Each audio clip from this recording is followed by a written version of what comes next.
کوئی قومی یکجہتی نہیں آئے گی جب تک عمران خان کو جیل سے باہر نہیں آئیں گے. قوم آپ کے ساتھ نہیں کھڑی. لائیں ان کو ادھر کھڑا کرے. وہ جب کہے گا کہ وی ول فائٹ, پورے پاکستانی قوم فائٹ کرے گا, بارڈر کی طرف جائے گا, اپنی فوج کے شانہ بشانہ کھڑا رہے گا. اور آپ کو ضرورت ہے, پاکستان کو ضرورت ہے کہ عمران خان کو باہر لائیں, ادھر پریڈ گراؤنڈ میں جلسہ رکھے.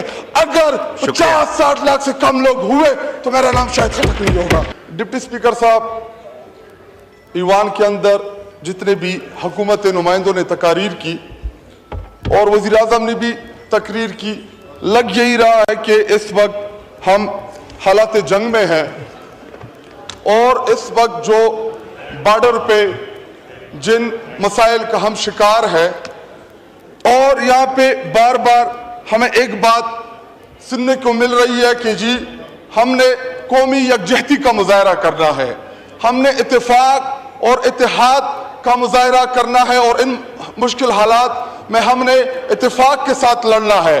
تو جناب ڈپٹی سپیکر صاحب, وہ کون سے عناصر ہیں جو اپنی ذاتی انا کی تسکین کے لیے پاکستان کے سب سے محبوب لیڈر عمران خان کو جیل میں رکھے ہوئے ہیں اور ہم سے قومی یکجہتی کا تقاضا کر رہے ہیں؟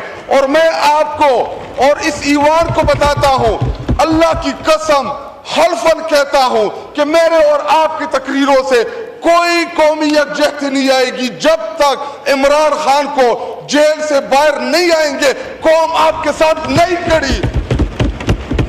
اور کل ہم گئے, جناب ڈپٹی سپیکر صاحب, ہماری ملاقات نہیں کرائی گئی. ہم چاہ رہے تھے کہ عمران خان صاحب کوئی پیغام دے گا, پاکستانی قوم کے نام وہ کوئی پیغام دے گا, ہم قوم کو بتائیں گے, لیکن ہمیں ادھر اپنے لیڈر کے ساتھ ہماری ملاقاتیں نہیں کرائی گئی اور ادھر آتے ہیں کہ جی قومی یکجہتی.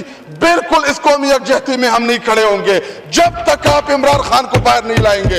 اور جناب ڈپٹی سپیکر صاحب, آج سے 2 سال پہلے 9 مئی کے دن جس بونڈے طریقے سے قوم کے محبوب لیڈر کو گریبان سے پکڑا گیا, ان کو گھسیٹا گیا, ان کو غیر قانونی طریقے سے گرفتار کیا گیا, تب سے لے کے آج تک پاکستانی قوم ان تمام ہاتھوں سے, ان تمام کرداروں سے نفرت کرتی ہے جنہوں نے عمران خان کو پکڑا, عمران خان کو گھسیٹا. آپ بھی جانتے ہیں کہ عمران خان نہ ملزم ہے نہ مجرم ہے, بلکہ تمام کے تمام سیاسی مقدمات ہیں ان کے اوپر. لائیں ان کو ادھر کھڑا کرے. وہ جب کہے گا کہ وی ول فائٹ, پورے پاکستانی قوم فائٹ کرے گا, بارڈر کی طرف جائے گا, اپنی فوج کے شانہ بشانہ کھڑا رہے گا. اور آپ کو ضرورت ہے, پاکستان کو ضرورت ہے.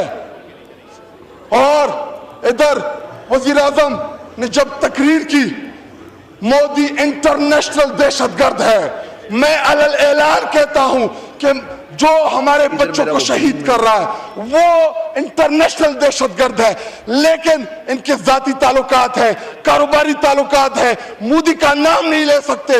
اور نواز شریف جس کو یہ اپنا قائد سمجھتے ہیں, انڈیا کے خلاف جنگی حالات میں ایک طرف ہماری عسکری قیادت جو شاپروں کی طرح ان کے ڈول گرا رہی ہے, اور ان کا قائد, ان کا پتہ نہیں کون سا قائد, وہ انڈیا کے ان معاملات کے اوپر ایک سٹیٹمنٹ نہیں آئی.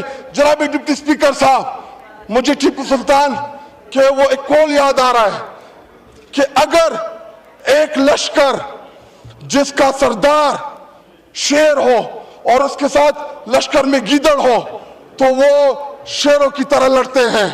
اگر شیروں کا لشکر اس کا سردار گیدڑ ہو تو وہ نہیں لڑ سکتے, وہ جنگیں ہار لیتے ہیں.